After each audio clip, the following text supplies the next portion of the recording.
Lovely. Okay. Well, good evening to you all, and thank you very much for joining us. You've obviously received the invitation, so you know a little bit about what the plan is for this evening. My name's Rachel Legg, and with me today is my colleague Pam Atkins. In the background, and you just heard her there, but you can't see it, is our colleague Sophie. Myself and Pam are going to be doing the session tonight. Sophie's sat in the background and she's going to eagerly await sort of any questions that you might put on the chat. Equally, if you're not sure about sort of any of the chat functions or anything, then please just either raise your hand, unmute yourselves or whatever, and let us know if you've got any comments or questions. So myself and Pam are both independent financial advisors, and we work with the team at Dathans Wealth. Being independent means that when we're talking to folks, we've got no allegiance or obligations to anybody else. We are dealing directly with yourselves, and it's yourselves that are important to us. In terms of the session today, it's going to be about half an hour, but that's largely going to depend on questions that you have as well. And as I say, please do feel free to ask anything as they come up. Now, I'm afraid it's not going to be the most jolly session tonight, and we may tip into morbid on occasions. Okay, so just to sort of give you that little bit of heads up, but hopefully it will be useful and will give you some things to think about. And during the session, if you feel that you want to follow any of these issues up, then myself and Pam will be more than happy to have an individual chat with you as well. So I'm going to take the first part of the session this evening, and just to go through the agenda for you, we're going to be looking at what happens when the worst happens. How can we guard against that financially? We're going to just have a quick look at life cover, what it is, how it works, critical illness cover, income protection, and something that probably many of you won't have heard, relevant life cover. We're then going to look at emergency funds and how important that is and how much should we put aside for that. Pam's then going to take over and talk about wills and lasting powers of attorney. And then probably a bit that's a little bit more sort of interesting for a lot of people. How do you protect your estate and your family wealth? And we're going to be touching on trusts and some of the tax efficient investment products that you can use. Okay, so we'll dive in and start just to have a brief look at protection. So what is financial protection? It's essentially where you make a monthly contribution into an insurance company or into an insurance policy, and you have a sum assured that is agreed, which is essentially paid out upon a trigger event, whether that be death or diagnosis of a critical illness, for example. Now, there are different types of protection: life cover, critical illness cover, income protection, and relevant life cover. Now, I've just pulled up a few, hopefully they're interesting stats, but just to give you a feel for how engaged as a population we are with the concept of financial protection. And you may have to peer at the screen a little bit, as I do actually, just to see some of the figures. But strangely, you can see how engaged people have been with this sort of product. In 2014, there was quite a high number of people purchasing life cover and that kind of thing. Dropped off substantially and has steadily risen again. Now, I did try and do a bit of research as to why that may have happened, and the research wasn't very helpful. I think probably my thought is that places like banks, you know, the man from the Peru who used to come to the door and collect premiums, all of that sort of thing, has tailed off. So there are fewer people selling these products. I then wonder if perhaps the uptake again has largely been due to sort of people buying on the internet and doing their own research, that kind of thing. Probably noticed that 2020, there are no figures, and I think we all know why that might be. But just to look at each of those different products, just very briefly, to tell you how they work and when they might be useful. Thanks, Sophie. Right, so First of all, life cover. And there are different types of life cover for different occasions.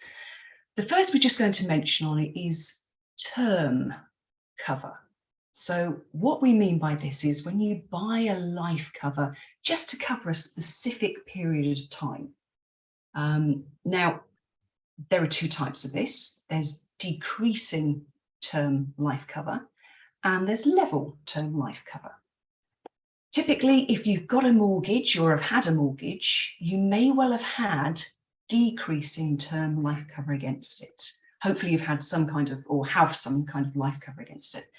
Decreasing simply means that the level of the cover is going to step down in line with your mortgage as that decreases, assuming you've got a repayment mortgage, okay? And it tends to be a bit cheaper in terms of providing that cover, because that cover is essentially the payment of a lump sum should you die during that specified term, okay? And is crucial for most of us to have in place if we're going to pay off that mortgage. It's not all about the mortgage though. As a family, if you've got a family, we also need to be considering other things. So it's good to make sure that the mortgage is covered. But how about day-to-day living? If we're no longer there to provide for the family, and the aspirational things, such as if you've got children and they're a bit younger, you might be thinking about university, their education, helping to pay for weddings, all of those sorts of things. If you're not there, how do you make sure that those things still happen? And that would be a level term life assurance that you might use. You can also have them certainly going up a little bit every year as well to keep pace with the cost of living. So that's the two broadly different types of term assurance. One that may also be of interest, actually regardless of age, because term assurance tends to be sort of being when you're younger and perhaps in the middle stages of life. Whole of life is a life assurance that will pay out whenever. It's pretty much as it suggests. It can cover the whole of your life whenever that may be. And I think Pam's going to touch on this a little bit towards the end about how we can use these in relation to things like inheritance tax and protecting us in that way. But a whole of life plan is really good if, I know none of us know when the eventual thing will happen, but it means that it will definitely pay out whenever that might be. So different types of life cover. Now, you can have life cover either on a single life basis or a joint life basis. And just to clarify what that means, single life is fairly obvious. If you're an individual and you want a sum assured to be paid out when you're no longer there, that would be single life. Joint life is slightly different. And typically this would be if you're married or you're part of a couple. And the scenario might be that, let's take a mortgage. We're trying to cover that mortgage. You might have joint life protection, which basically means that the cover will be paying out on first death. So when the first of you passes away. Obviously, what that means is if that event has happened and the payment's been triggered, then the second person, the partner, no longer has any cover in place. So myself and Pam, one of the things that we would talk to folks about if we're thinking about putting life cover in place is even if you're married, even if you're part of a couple, it might sometimes be better to have two single life policies rather than a joint life. Pam's going to talk to you a bit later, as I say, probably about doing something slightly different where you might have a joint life policy, but rather than it paying out on first death, it pays out on second death, but she'll cover that.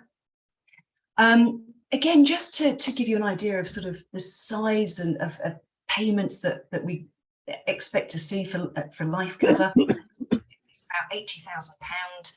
And in 2021, a massive 3.88 billion was paid out in life insurance claims.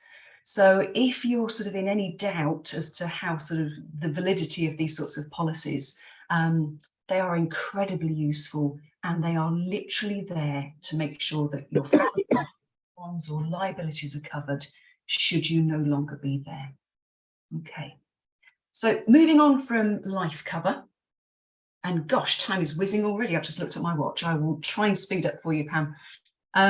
So critical illness cover sometimes is more useful because quite often within a family setting, obviously somebody passing away is a significant life event and can have a massive financial impact. And I'm sure a number of you here tonight will sort of have experience of this situation. But if you are diagnosed with a critical illness or a serious illness, actually that can be even more financially impacting because you're still there at the same time as all of dealing with all of these financial issues. So this is designed to pay out on diagnosis of a specified critical or serious illness. And when you take out one of these policies, it's very black and white. It will tell you exactly which illnesses are covered and the severity that you need to sort of have reached with that illness for the policy to pay out. So again, they're quite specific in terms of helping you make the decision about which sort of policy to choose. I've just pulled together a little bit of information here. It's quite startling because it breaks it down to sort of female and male in terms of the chances of us claiming on these sorts of policies. And you can see they're quite different.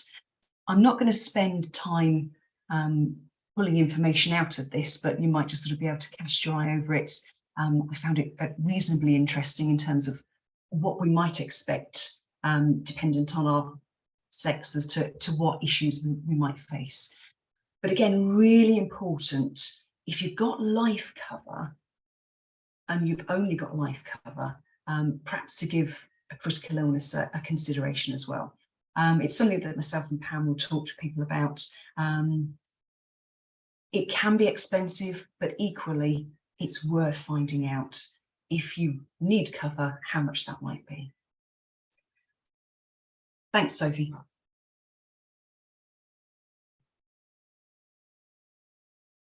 The next one just to cover is certainly if you are sort of in the stage of life of still being at work, is simply income protection. It probably is quite sort of self-explanatory really, but this is where rather than paying out a lump sum, which is typically what critical illness cover and life cover is designed to do, this is designed to give you sort of a monthly income. So it's essentially an income replacement. And again, if you have income protection put in place, then the provider will give you a list of things that are covered and things that aren't covered as well in terms of when they would pay out. And typically things like income protection will have what we call a deferred period. So built into the policy, what they might say is, you've got to have not worked because of a specified illness for 3 months before we'll start paying out. And the longer that deferred period, the cheaper the policy is. So there are various sort of whistles and bells that apply to these policies that can help make them cheaper, if that's what is required, or to make them more comprehensive for you, if that's what you require. Interesting, obviously, I don't know what each of your circumstances are. I'm guessing some of you are retired, and I'm guessing some of you are still at work. And if you're still working, some of you may be self-employed. You can have income protection even if you are self-employed. But you can see here on the stats we've got, only 9% of self-employed people actually consider taking income protection. But again, really important, what if the worst happens and you can't keep working and the income dries up? The last slide we've got in this section is coming on to relevant life cover. And I'm not going to spend very much time on this at all, because it's probably only going to be a narrow number of you that are here this evening that this is going to be appropriate for. But this is a type of life cover that you can take out within your company. If you are either a sole trader, a partnership, or a limited liability, or you're a limited company. So I think what I'm going to say is I'm not going to talk any more about that, just because I can see a number of you are here it may not be relevant for. But if you think that this is something that might be relevant, if you're in that situation where you're a director of a small limited company or something like that, then please do give myself or Pam a shout, because what we can do is we can get you some really tax efficient life cover through your company. Okay, I'll leave it at that, simply because it perhaps doesn't apply to too many of you. So that is sort of a real whiz through protection and the different types of protection that there are. When it comes to different professions, I'm sure many folks wouldn't expect financial advisors to be dealing with the consequences of death and critical illness on a regular basis. But, you know, Pam, I'm sure will agree with me, it comes up on a frightening regularity in terms of dealing with things for clients. And it's one of the reasons we thought that this session would actually be really important tonight, because things do happen, and it's important to sort of be aware that there are products that we can help guide you through to sort of make sure that if the worst does happen, that you and or your family are protected and you've got sort of financial protection. So just sort of moving that to one side, one of the things that sometimes we perhaps forget about when we're doing our planning is just to make sure that really we've got a decent emergency pot for those things that that creep up. And again, I can imagine, I can't see all of you, but I'd imagine you've got a number of people at different stages of life. Making sure that you've got an emergency pot simply is things like the car breaks down, needs sorting out, the roof needs replacing, all of those sorts of things. It could be that you're putting aside money as part of funeral planning. All of these sorts of eventualities, the emergency funds, and making sure that it's accessible.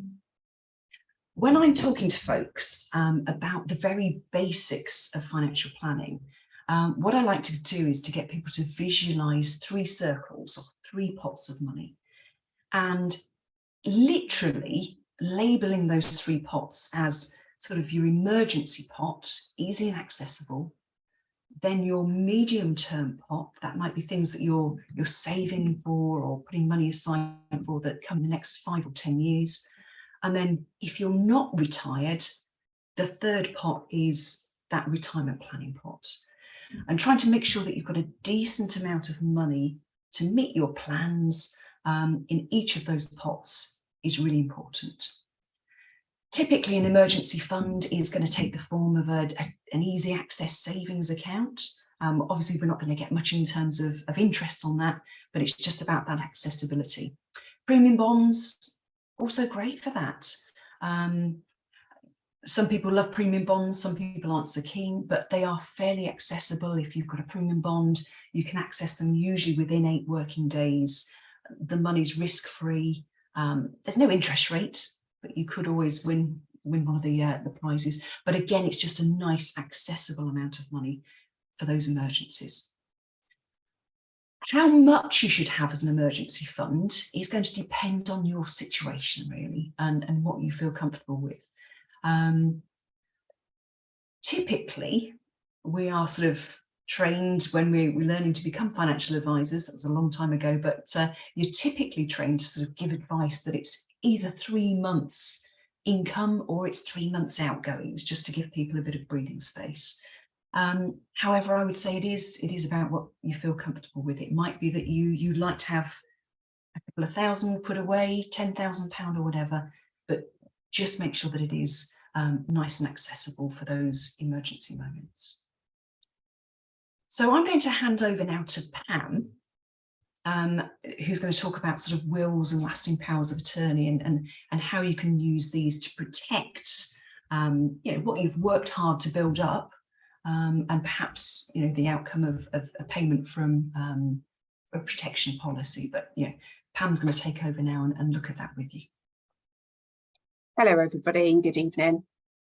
So as Rachel has just alluded to, I'm going to be taking you through some other areas of financial planning where we can help with protecting your wealth. And the first of these is looking at wills and lasting powers of attorney.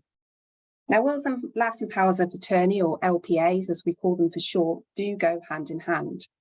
Lasting powers of attorney protect you and your wealth whilst you're alive. So it's a document that's put into place. So if you lose capacity, mental capacity, there is somebody that you love and trust to be able to handle your financial affairs and your health. And wills protect what you want to happen to your wealth on your death. So without these in place, control over everything that you've actually built is actually out of your hands. So they're two very vitally important parts, or should form parts of your financial planning for your future. In the UK, staggering 54% of adults do not have a will, according to a Which report, and 60% of parents don't have a valid will, according to Royal London. And when they mean a valid will, they mean they don't have one in place, or it's not suitable for their particular circumstances.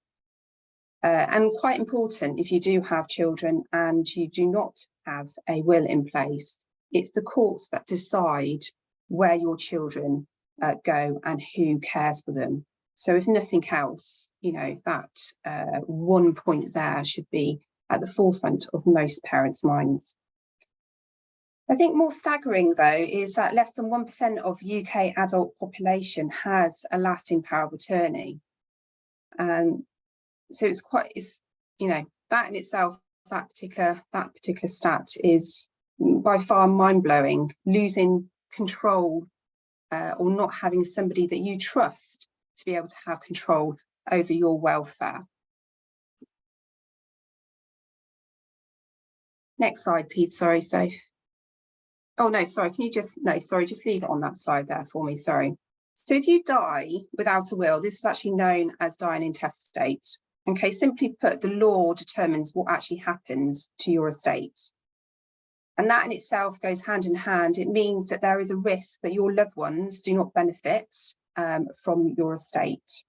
And it also prevents sideways disinheritance. And what is that? Well, sideways disinheritance, if you die without a will, the courts then dish up your estate, I suppose, according to the intestate rules. So parts of your money will go over to your spouse. And if you die, your spouse, the likelihood is that they may find somebody else, especially if they're in the younger years. And your wealth and estate that you've built up and worked hard on will be passed on to your spouse. They could remarry. And if your spouse at that time then dies before the other person, then all your money then gets passed on to their family and potentially could disinherit somebody that you want to benefit from your hard work. Next slide, please, Sophie. Lovely.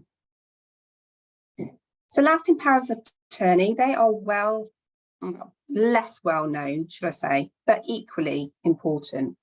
As you can see there are two types of lasting powers of attorney, and quite straightforward. One deals with your finance and property, and the other deals with health and welfare. Prior to lasting powers of attorney, there was something called enduring power of attorney, and that just solely dealt with finance and property.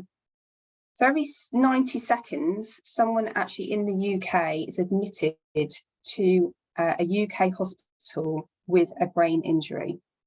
1 in 2 people will get cancer. It's very morbid, I'm afraid, this presentation. And 1 in 3 will get dementia over the age of 65. As we are living longer, the likelihood is that you will need help in the future. And that's real, meaning that lasting powers of attorney become even more important. I think a lot of people have misconceptions, so that some people think next of kin will get a final say. If you have a joint bank account, it's okay, they can legally make those decisions, or quite simply that it's never going to happen to you. You're going to be okay.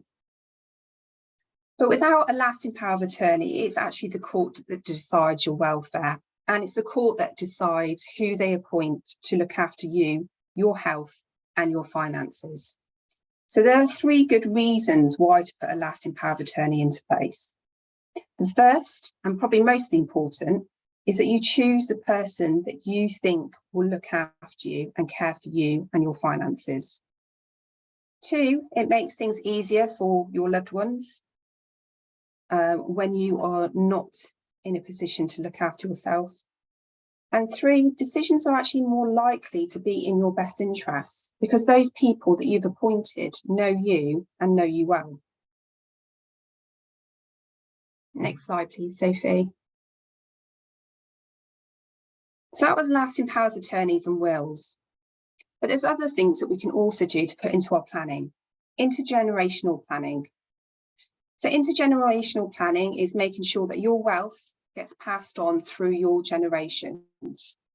And there are various types of investments that both myself and Rachel are more than capable of being able to provide for you, where your wealth can actually be passed on to your family or down your family line.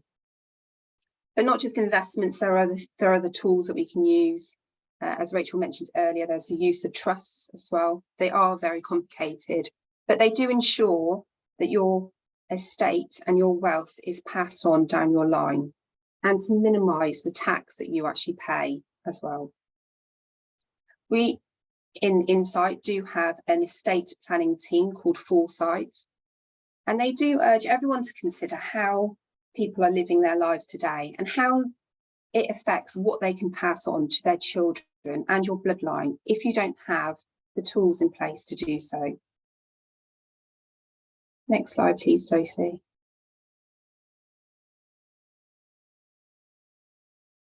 Thank you. So inheritance tax and legacy planning. So this follows on from intergenerational planning. So inheritance tax, as you may or may not be aware, it's actually involuntary. It's a voluntary tax, paid by those who do not plan. So inheritance tax, or IHT, is 40% over and above the allowance that is provided by the government. So as individuals, the allowance is $325,000 per person. And for a married couple, so on first death, everything can be passed to your spouse. And that person can also inherit your inheritance tax allowance, making that allowance $650,000 before any tax is payable. In addition to that, if you do have a property and that property is passed directly down the line, the government also provide another allowance, which is a resident nil rate band allowance of $175,000 per person.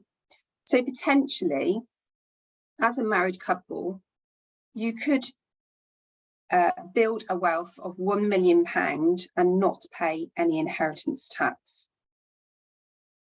If you are lucky enough to have more than 1 million, and although 1 million does sound a lot, the inheritance tax allowance hasn't changed since 2010. So it hasn't moved at all. Okay, and there's no plans to have an increase yet in the inheritance tax allowance. And as you know, things are becoming more and more expensive. One of those actually being property. So property prices do rise quite significantly and could potentially push you over that £1 million mark. And at that point, you would have a 40% inheritance tax bill to pay. But Rachel and I do have tools in our pockets that will be able to help you avoid inheritance tax by making sure that you plan for your future. Property and assets can also be protected rather than actually being paid to use care costs. And again, we have other things and tools in our pockets to be able to help you through that particular area as well. And as you may or may not know, inheritance and tax laws are different for married and unmarried couples. So those allowances that I've just spoken about, if you're unmarried, then your allowance is purely $325,000. And if you have a property, 175,000 on top of that. So careful planning from each generation will actually protect your family for generations to come. And it's certainly something to definitely think about.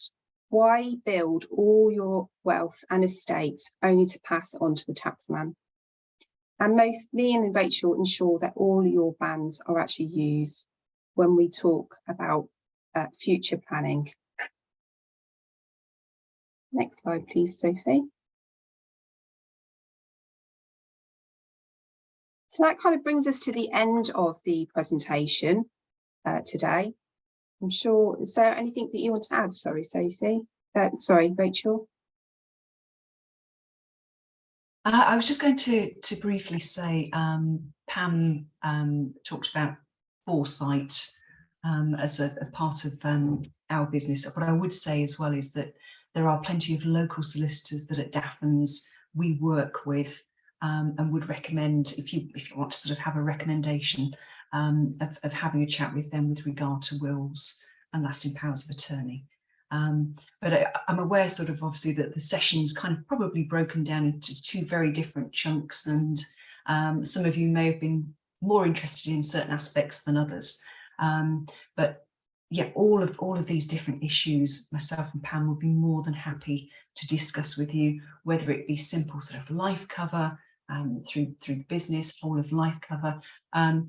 Just to mention, because Pam, I'm sorry if you did mention this, but one of the things I said Pam was going to talk about was whole of life cover. Oh, yes, I do apologise. Yes. No, that's all right. And the idea of this is that if you did it as a joint life, but payable on second death, if you put that in trust, which you can put life policies into trust so that they don't form part of your estate when they pay out, then that can be usefully used as a way of actually helping the family pay for any potential inheritance tax that might be payable if we've not managed to help you plan to sort of mitigate that. Yes. So that was just one of the other aspects just to pull in there about this idea of having a policy that can help the family pay that inheritance tax bill should that be required. Does anybody have any questions in relation to any of the different areas that we've talked about?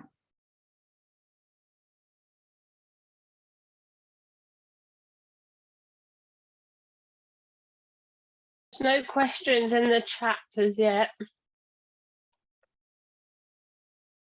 Well, hopefully we've been thorough and to Yeah. answer any questions and maybe that Can I ask a quick question, please? Yeah, of course, Andy. So in terms of setting up trusts, I'm quite interested in looking into that. What are the ongoing costs associated with a trust? Do you have to report almost company accounts every year and have those audited? And is there, obviously there is setup costs in writing the trusts in the first place? Yeah, I mean, trusts, Andy, are quite a big subject, and that's perhaps something that we can, myself or Pam can pick up with you individually. I have to say trusts do tend to be sort of quite administrative in terms of keeping them running. And you're right, there are reporting requirements on trustees that make them perhaps a little bit more onerous than not having them. But quite often the benefits of having them outweigh the potential hassle that there might be with a trust. But there are different types of trusts as well. So that would be something that we'd sort of have a look at what it is you're trying to achieve, what your objectives are, and what sort of trust actually would be most suitable. And then you could go through costs, charges, what are the legal requirements of running that trust. Is that all right? I know it doesn't answer your question specifically, but. No, that's fine. Yes, thank you. Okay. Anything else?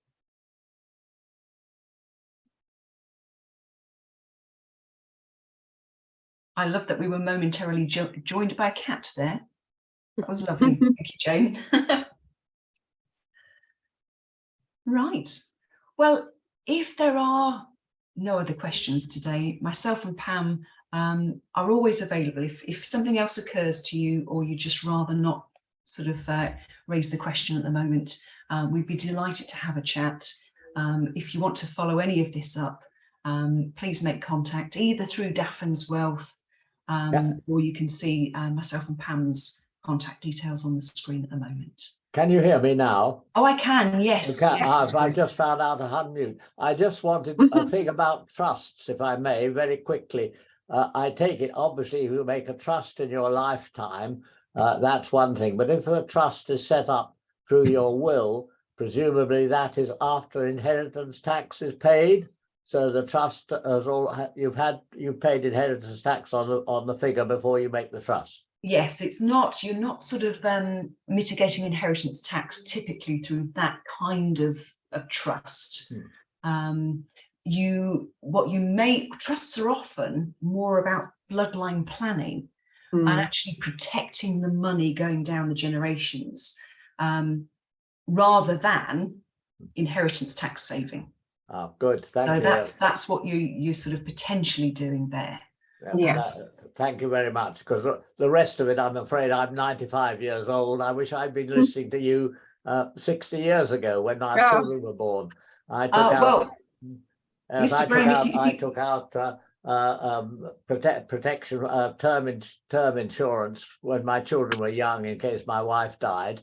But I think although it was fixed up to the age of 18, it actually was a reducing policy, and so if it had gone 15 years, I would not have got the full amount. And I'm not sure, you said if you had a level term, whether I would have got the full amount right up to the end. But then that's past history now. That's 60 years ago. It is. Yeah. It is. Unfortunately.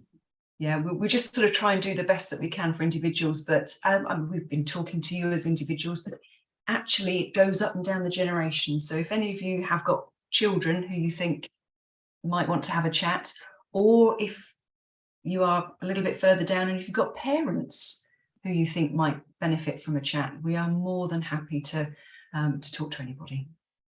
Thank you. Okay. Right, well, if there aren't any more questions or comments, I'd like to say thank you very much for listening. I hope it's been useful. And I'm sure we'll have another session which Sophie will probably be in contact about in the next couple of months, and it would be wonderful to see you. But as I say, you know where we are if you have any further questions. Thank you for listening and have a good evening. Thank you very much. Thank you very much.